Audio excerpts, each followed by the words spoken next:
जय हिंद स्टूडेंट्स। कैसे हैं आप लोग। आइए आज बात करते हैं बेसिक कॉन्सेप्ट ऑफ केमिस्ट्री में law of conservation of mass. Importance क्या है और क्यों हम रीड करते हैं। सबसे पहले हम बात करेंगे कि आपको क्या करना हो, न्यू मॉलिक्यूल्स का फॉर्मेशन करना है, न्यू कंपाउंड्स का फॉर्मेशन करना है। तो हम क्या करते हैं, कंसीडर कीजिए हमें क्या करना है, वाटर का फॉर्मेशन करना है। रिक्वायरमेंट क्या है, वाटर है। तो यहाँ पर हम एक एलिमेंट लेते हैं हाइड्रोजन, और दूसरा हमारे पास क्या होता है, ऑक्सीजन। जब इसको हम क्या करते हैं, कंबाइन कराते हैं, तो हाइड्रोजन और ऑक्सीजन आपस में कंबाइन करके एक मॉलिक्यूल्स का फॉर्मेशन कर देता है, जिसको हम क्या बोलते हैं, वाटर। तो दैट मीन्स यहां पर क्या हुआ, हाइड्रोजन ऑक्सीजन आपस में कंबाइन हुआ। यहां पर क्या हो रहा है, हाइड्रोजन और ऑक्सीजन आपस में कंबाइन करके एक थर्ड मॉलिक्यूल का फॉर्मेशन कर दे रहा है, जिसको हम वाटर बोल रहे हैं। तो यहां पर जो टोटल प्रोसेस हुई है उसको हम क्या बोलेंगे, केमिकल कॉम्बिनेशन। क्या बोलेंगे, केमिकल कॉम्बिनेशन बोलेंगे। और अगर हम देखें तो केमिकल कॉम्बिनेशन की प्रोसेस कैसे प्रोसीड होती है, दैट मीन्स ऐसे सिंपल वे हम नहीं कर सकते कि चलो ऐसे घूमते हुए आए, बोले हाइड्रोजन है ऑक्सीजन है और दोनों को क्या कर लें, आपस में मिक्स कर लें और उनसे बोले चलो एक न्यू कंपाउंड्स का फॉर्मेशन हो गया। हमारे पास कुछ रूल्स होने चाहिए, उस रूल के बेस पे हम क्या कर सकते हैं, मॉलिक्यूल्स का फॉर्मेशन करा सकते हैं, कंपाउंड का फॉर्मेशन करा सकते हैं। तो एक्चुअल में हम बात करें लॉ ऑफ कंजर्वेशन ऑफ मास, तो अगर केमिकल कॉम्बिनेशन की हम बात करते हैं तो केमिकल कॉम्बिनेशन का आपका फर्स्ट रूल है, केमिकल कॉम्बिनेशन का फर्स्ट रूल है law of conservation of mass. और किसके द्वारा दिया गया, गिवन बाय लेवाइसियर। किसके द्वारा दिया गया, गिवन बाय लेवाइसियर। है कौन, ये फ्रेंच साइंटिस्ट है। कौन है, फ्रेंच साइंटिस्ट हैं। और अगर हम बोले लेवाइजियर के बारे में और, तो Lavoisier also known as father of modern chemistry. Modern chemistry के क्या है, फादर हैं। तो इन्होंने क्या दिया rule, law of conservation of मास।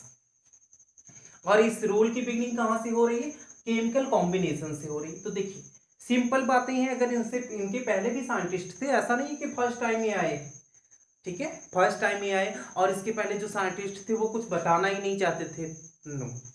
उनके अदर भी साइंटिस्ट थे, उनके पास भी मैटर था, वो भी इन बातों को क्या कर रहे थे, प्रूव कर रहे थे, बोल रहे थे कि क्या होता है, कंजर्वेशन ऑफ मास होता है। दैट मीन्स कोई आप रिएक्शन करा रहे हैं, कोई प्रोडक्ट का फॉर्मेशन कर रहे हैं, तो वहां पर क्या होता है, कंजर्वेशन ऑफ मास हमें देखने को मिलता है। तो अच्छी बातें हैं। अदर साइंटिस्ट जब बोल रहे थे तो इनकी रिक्वायरमेंट क्यों हुई, बट वेरी इंपॉर्टेंट थिंग्स, वो वेरी इंपॉर्टेंट थिंग्स क्या है कि आप साइंस रीड कर रहे हैं, जब तक आप एक्सपेरिमेंटली अपनी बात को प्रूफ नहीं करते हैं, दैट मीन्स जो आप कह रहे हैं ऐसा होता है, ठीक है। कोई भी साइंटिस्ट आ जाए या हम आप में कोई भी आ जाए, नहीं ऐसे ये रिएक्शन होती है, ऐसे होता है, वाटर बनेगा तो वाटर का फार्मूला H2O है, कोई आके बताए नहीं इसका जो रेशियो है कुछ अलग हो रहा है, कुछ मिक्सचर्स अलग हो रहा है। आप कुछ भी बताना चाहते हैं साइंस में वेलकम होता है, बट सबसे जो मेन प्रॉब्लम्स आती है, आप जो बातें बताना चाह रहे हैं, जो समझाना चाह रहे हैं, उसके लिए क्या होना चाहिए, आपके पास एक एक्सपेरिमेंटल प्रूफ होना चाहिए। तो लेवाइजियर ने क्या किया, एक्सपेरिमेंटल प्रूफ करके दिया। दैट मीन्स अपनी बातों को, जो कॉन्सेप्ट है, जो कहना चाह रहे हैं, उसको प्रूफ करके दिया। और जब प्रूफ करके दिया तो दैट मीन्स इनका ला जो है वो वैलिड वे में आ गया। तो सबसे पहले आइए हम क्या करते हैं, थोड़ा सा इनके एक्सपेरिमेंट को देखते हैं कि लेवाइजियर ने कैसे एक्सपेरिमेंट किया और उस एक्सपेरिमेंट का क्या बेस था, क्या उन्होंने प्रूव कर दिया। कि दैट मीन्स हम रीड क्या करने लगे, लॉ ऑफ कंजर्वेशन ऑफ मास।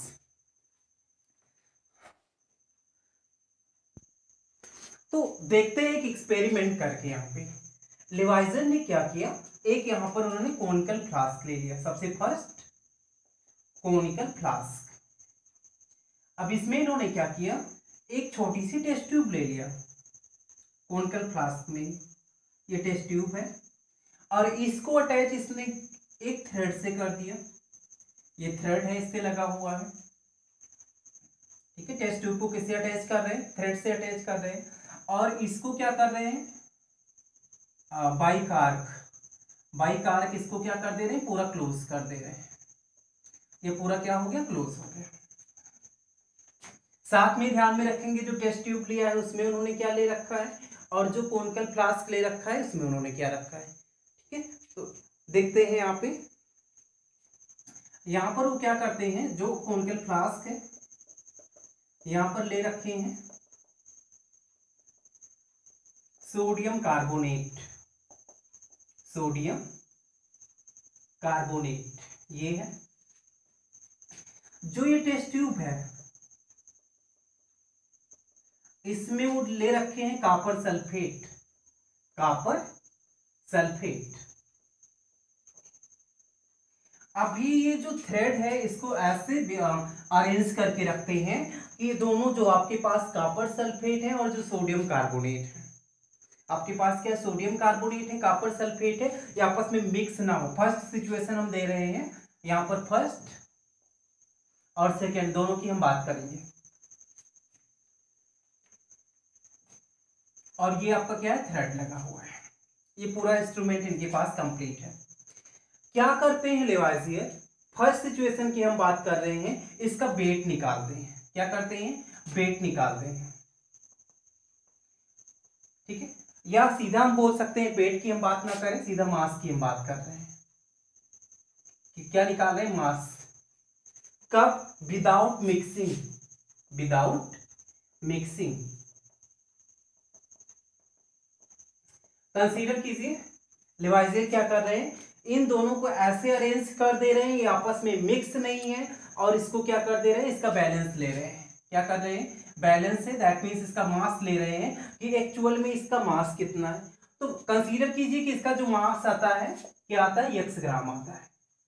क्या आता है, x ग्राम आता है।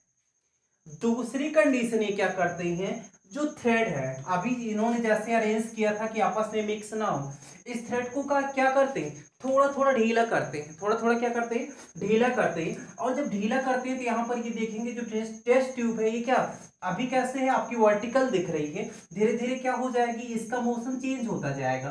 दैट मीन्स अब आपकी टेस्ट ट्यूब ऐसे कन्वर्ट होती चली जाएगी, आपकी टेस्ट ट्यूब ऐसे कन्वर्ट होती चली जाएगी।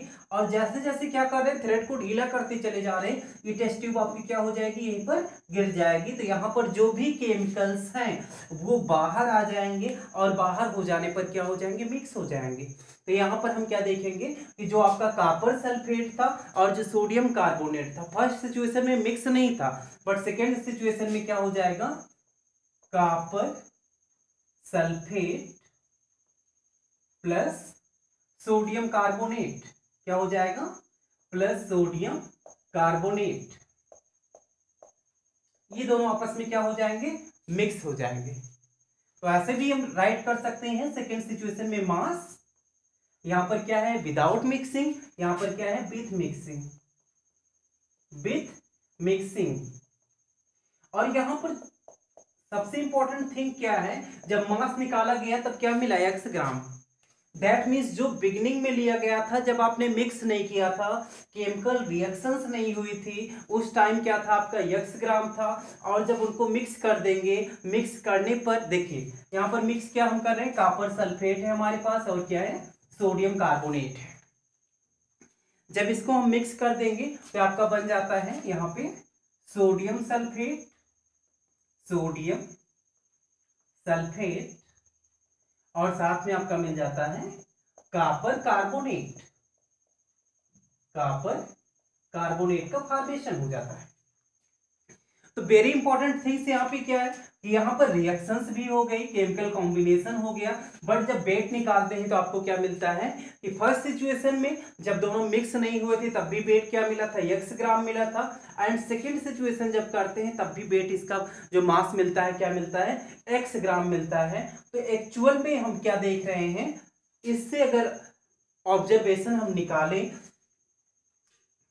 तो इसकी मीनिंग ये निकलती है कि हमने बिगिनिंग में जितना मास लिया था, लास्ट में हमें वही मास मिला।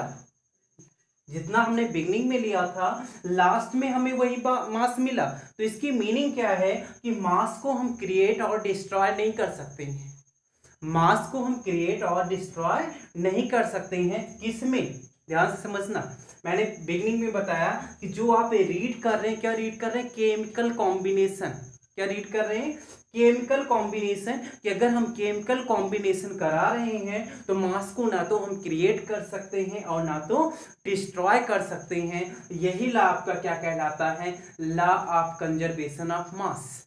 लॉ ऑफ कंजर्वेशन ऑफ मास की किसी भी केमिकल रिएक्शन में ना तो हम मास को क्रिएट कर पाएंगे जैसा आप देख रहे हैं, और ना तो डिस्ट्रॉय कर पाएंगे। ओके, अब मेनली क्या होता है कि जब हम रिएक्शंस की बात करते हैं तो हम कहते हैं वहां पर एटम्स पार्टिसिपेट कर रहे हैं। तो आइए हम यहाँ पर सिंपल डेफिनेशन राइट करते हैं कि लॉ ऑफ कंजर्वेशन ऑफ मास की डेफिनेशन कैसे हम राइट करेंगे।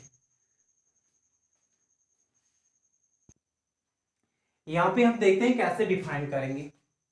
In any chemical reaction the total mass of the reactants is equal to the total mass of the products. Total meaning ये समझनी है कि कोई भी आपकी केमिकल रिएक्शंस हो रही है और उस रिएक्शन में रिएक्टेंट्स का जितना मास होगा वो किसके इक्वल होगा, प्रोडक्ट की होगा। तो दैट मीन्स सिंपल पे अगर हम बात करें तो लॉ ऑफ कंजर्वेशन ऑफ मास को हम ये भी कह सकते हैं, मास can neither be created nor be destroyed in a chemical reaction. किसी भी केमिकल रिएक्शन में मास ना तो हम क्रिएट कर सकते हैं और ना तो डिस्ट्रॉय कर सकते हैं, ऐसे ही सिंपल लैंग्वेज में। और दूसरा हम ये समझ सकते हैं कि कोई भी केमिकल रिएक्शन हो रही है, अब केमिकल रिएक्शन की जब हम बात करते हैं तो वहां पर टू टर्म आपको देखने को मिलता है। ओके, यहां पे हम बात कर रहे हैं केमिकल रिएक्शन की। अगर हम बात करते हैं,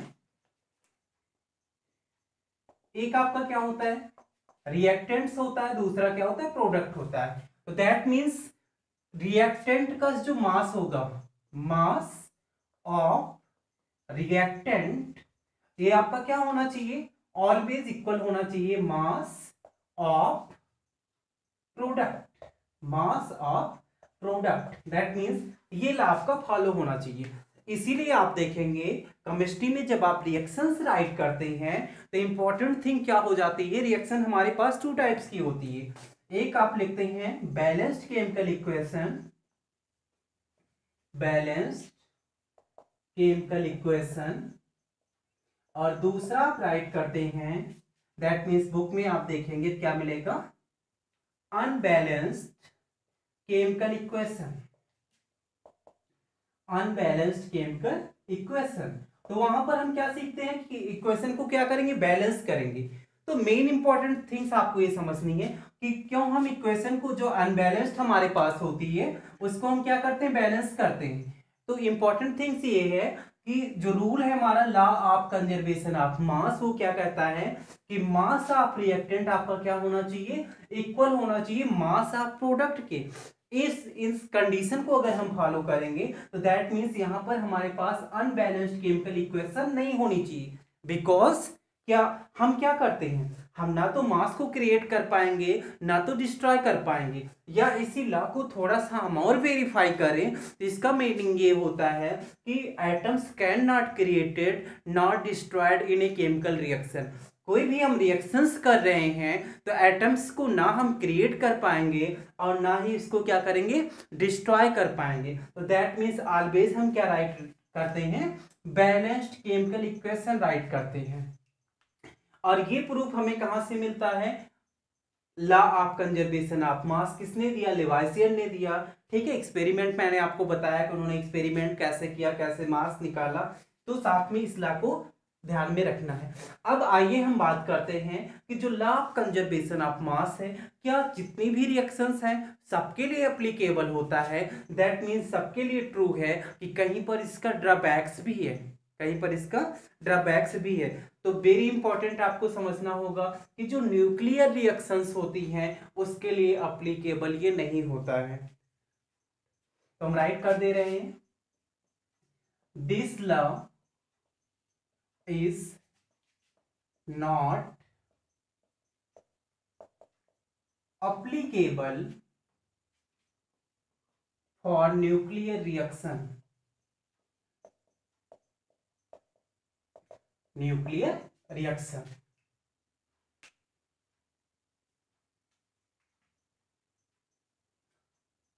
not applicable कौन सी के? For nuclear reaction, very important term है। मेनली जो न्यूक्लियर रिएक्शंस होती हैं उसमें जो आपका मास होता है वो कन्वर्ट हो जाता है एनर्जी में। मास किसमें आपका कन्वर्ट हो जाता है? एनर्जी में कन्वर्ट हो जाता है। तो उसकी बात हम बाद में करेंगे कि कैसे, that means equal to mc² उस फार्मूले से हम समझते हैं। बट अभी इंपॉर्टेंट थिंग्स आपको ये समझना है कि जितनी भी रिएक्शंस हैं सबके लिए आपका लॉ ऑफ कंजर्वेशन ऑफ मास क्या होता है? अप्लीकेबल होता है, वेरिएबल होता है। बट अगर हम बात करें न्यूक्लियर रिएक्शन की, तो न्यूक्लियर रिएक्शन में मास किस में कन्वर्ट हो जाता है?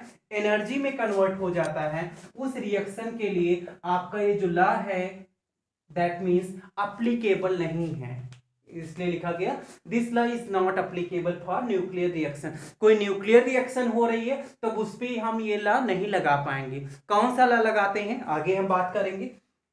अभी आपको इंपॉर्टेंट थिंग यही समझना है कि लॉ ऑफ कंजर्वेशन ऑफ मास सब पे अप्लाई होता है, बस किसको छोड़ के? न्यूक्लियर रिएक्शन पर अप्लाई नहीं होता है, क्योंकि न्यूक्लियर रिएक्शन में मास आपका किस में कन्वर्ट होता है? एनर्जी में कन्वर्ट होता है। और ये लॉ हमारा क्या कहता है?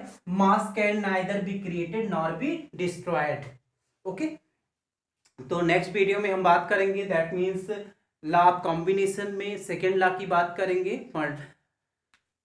वहां पे आप देख सकते हैं, इसका लिंक भी जो है आपको इस वीडियो के डिस्क्रिप्शन बॉक्स में मिल जाएगा। Thank you for watching.